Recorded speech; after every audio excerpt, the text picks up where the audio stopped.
they say that they permitted his wife to call, and that may be one of the 50 or 60 calls I got in 5 or 10 minutes. But obviously at the time I had no clue until I started reading the emails and texts, is it true your client's being arrested, that he was getting arrested on new charges. We always anticipated this. It's disappointing that the Attorney General's office chose to do it this way. Jerry has always been willing, and we've made it known to the Commonwealth, he's been willing to turn himself in, both initially with the initial set of charges on November 5th, and also with any new charges which might be filed. What do you think is going to happen Tuesday now that there's new charges? Are you going to ask for a continuance? Well, I don't anticipate they'll give us a continuance, which is why I think they did it today. I think the response will be, with all the planning that's taken place in preparation for the preliminary hearing next Tuesday, I doubt very seriously, regardless of whether we request a continuance, that it would be granted. At this point, looking back at the interviews you've done on national TV with New York Times, at this point, do you regret any of this going through those interviews for your client? I heard the prosecutor make a statement of, if you could talk with Bob Costas, you can speak with us, or you can take a little time to speak with me. Do you think any of that hurt your client? Not at all. As a matter of fact, I think it was important for you folks as well as the public to hear Jerry Sandusky say he's innocent. And as you know, in most cases, traditionally, defendants don't talk prior to trial. That is a traditional viewpoint. And you also know I've been criticized for allowing him to talk.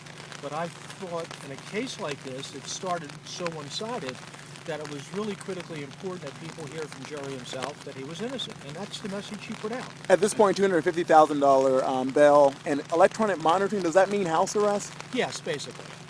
How long before you expect for him to get out, for him to put that money up? Well, we have to put it together, and obviously it's already 3 o'clock, and I'm talking with you folks as the clock is ticking. Government employees go home at 5. So it may well be that Jerry's going to be in jail for the overnight until tomorrow until we can sort this out. Have you had a chance to look at the charges yet? No, I haven't. As a matter of fact, I just got the paperwork. As I said, I don't do business this way, and certainly the prosecutors in Center County know I don't do business this way, and they don't do business this way in Center County either. So But do you believe he's innocent of these wage charges? I have no reason to doubt what he's maintained from the outset of the first allegation involving accuser number 1. What he's maintained his innocence, he's maintained his innocence all the way through.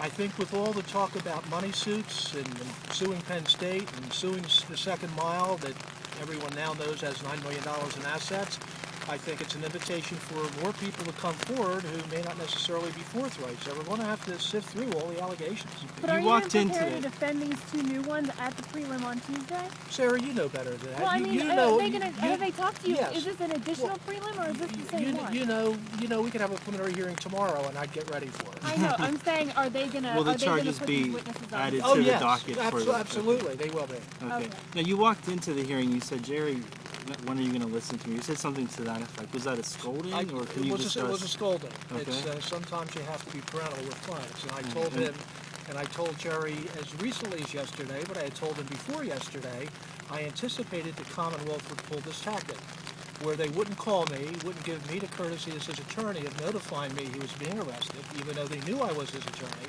They would simply come to his house and arrest him, and that's exactly what they did. When they said that these charges had to do with the newest victim, victim 9 is the newest victim, does that jive with your timeline too? I mean, does that mean that this victim 9 was actually allegedly abused after victim 1? Yeah. I don't know, because I haven't read it. They didn't talk to you No, about it? I really haven't had a chance to review this. I have it in my pocket. They didn't talk to you about this at all? No, not a word. What did Jerry say to you in there? Jerry's scratching his head saying, what's next? I said, don't ask that question. You know, don't ask, can it get worse? Because it can, and we just have to be prepared for whatever comes down the road. And we will be. How is he taking all this? How would you take it if you were facing the kind of charges he's facing and your life's work was helping kids? You'd be devastated. He and his wife and his children are all devastated by this. Let's be clear. Is Jerry confined to his house? Well, he wasn't, but if he gets out on bail, which we anticipate we'll be able to do, essentially he'll be confined to his house. It'll be the equivalent of house arrest. Of course, with the media people staked outside his house for the last 4 weeks, 5 weeks, he's basically been confined to his house except when he's come to see me to talk about his case. Has he sat down with police? Pardon me? Has he sat down with the police? Have I? Has Jerry sat down with police and talked to them, tried to explain? To whom? to the police? No, we haven't had a discussion.